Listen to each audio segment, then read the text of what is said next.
Monografska publikacija Petar I, kralj oslobodilac, autora Dušana Babca, nova je knjiga u izdanju Evrobuka, a predstavlja političko-istorijsku analizu okolnosti koje su pratile život i vladavinu jedne od najistaknutijih i najsvetlijih figura srpske istorije, kralja Petra I Karađorđevića.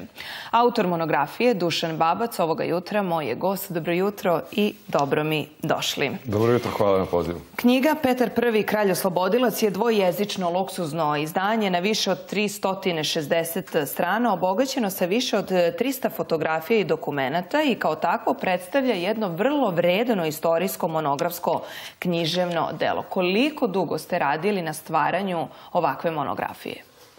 Znate šta da vam kažem, ja se vojnom istorijom bavim više od 20 godina i praktično za svo to vreme se prikupljao materijal, tako da ono što bi se reklo, minuli rad mi je dugačak. Na samoj knjizi se radilo nešto više od godinu dana intenzivno, ali to kad imate izvore, kad znate odakle ćete šta da uzmete, onda to može da se uradi za tako kratko vreme, pod pretpostavkom da ste dugo u toj materiji. Jeste, kralj Petar I Karađorđević bio je ustavotvorni parlamentarni monarh i demokrata.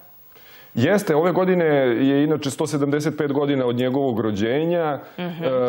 On je nekako u žiži javnosti od kraja prošle godine kada mu je podignut onaj divni spomenik u Novom Sadu, a nešto odmah iza toga je podignut jedan isto jako lep, ali nije konjanički, nego je stajaća figura u Bačkoj Palanci, tako da onda krenula, sad bila i premijera onog filma, ide i serije i tako dalje. Ali ova knjiga je, što se kaže, onako za sva vremena, zato što ona je na bazi istoriografske građe je napravljena. Ona pokazuje da mi danas, iako doživljavamo period vladavine kralja Petra kao zlatno neko vreme naše, ona onako između redova, a i negde vrlo eksplicitno pokazuje koliko je u stvari i taj period bio težak. Bio je turbulentan i hoću, Dušane, da vas pitam zbog čega se period te njegove vladavine obično posmatra kao zlatno vreme napretka, iako važi za izuzetno turbulentno, kao što sam rekla, pogotovo taj period od 1903. godine do 1914. Promenilo se čak 18 vlada. Jeste. I sad, pored te, da kažem, činjenice velikog broja vlada, imali ste i tu neformalnu grupu zaverenika poznatih pod imenom Crna ruka, koja su na svoj način uticali na politička događanja u to vreme. Međutim, Srbija je bila u jednoj uzlaznoj putanji, u jednoj državotvornoj putanji gde su i istaknuti političari, a i sam kralj Petar su imali tu viziju. Konačno je došlo do potpunog oslobođenja svih teritorija. I u suštini kralj Petar je sa dosta neverice i nepoverenja bio primljen u nekim krugovima. On je svojim strpljivim radom, on je jako bio dobro primljen u narodu, među seljacima, ali ovi neki politički krugovi ga možda u prvom trenutku baš i nisu najbolje prihvatili i on je svoju punu afirmaciju stekao tek posle briljantnih oslobodilačkih ratova u Balkanskim ratovima i taj period sreće je zapravo jako kratko trajao, svega godinu dana, od 1913. do početka Prvog svjetskog rata. On je u međuvremenu i preneo prerogative, odnosno abdicirao je na neki način u korist svoga mlađeg sina Aleksandra, koji je postao regent i oko toga postoje takođe, onako što se kaže, neke kontraverze, da je to bilo pod izvesnim uticajem zaverenika i tako dalje.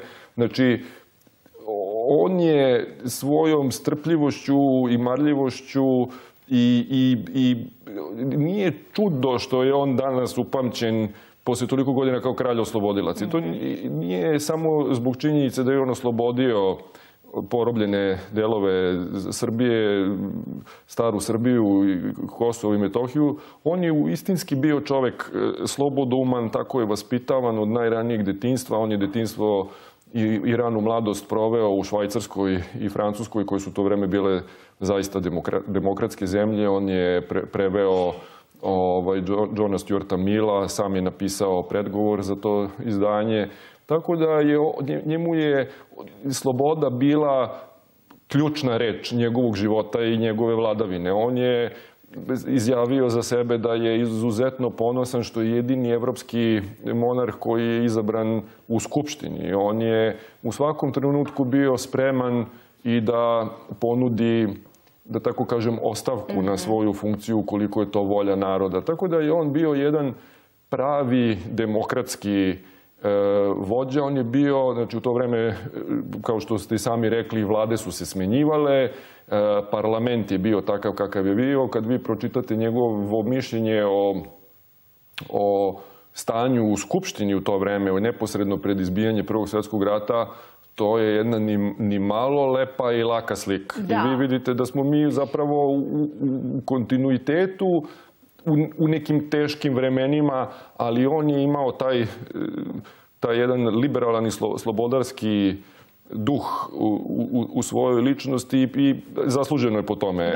Dobro, polako, Dušane, stavite sada nared. Dušane, na koji način je u ovoj monografiji opisana ličnost kralja i da li možemo njegov život da posmatramo u nekoliko celina ili ne?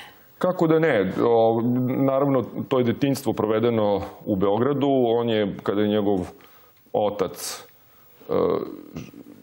smenjen sa vlasti, bio prinuđen da ode u emigraciju i on je u emigraciji živio do svoje 59. godine. Tako da je bio u našoj istoriji, imao je najduži staž pretendenta na presto. On je to strpljivo čekao, prolazio je kroz različite nedaće i ekonomske, finansijske. Posle detinjstva ide period mladosti, njegovo školovanje u Francuskoj vojnoj akademiji, njegovo učešće u Francusko-Pruskom ratu. Tu imamo sačuvani najstariji rentgenski snimak u Srbiji iz 905. godine, je rentgenski snimak njegove šake gde se vidi ostatak kuršuma iz tog Francusko-Pruskog rata. Posle toga je prešao na Cetinje, živeo je na Cetinju, ženio se knjeginjom Zorkom, najstarijom ćerkom kneza Nikole i knjeginje Milene. Tamo su se rodila sva njegova deca. Knjiga obiluje mnogim slikama. Jeste, ima i nekog materijala koji je potpuno nepoznat. Recite mi nešto više o slikama. O ilustracijama. Pa da, tu ima i nekih njegovih ličnih predmeta koji do sada nisu objavljivani.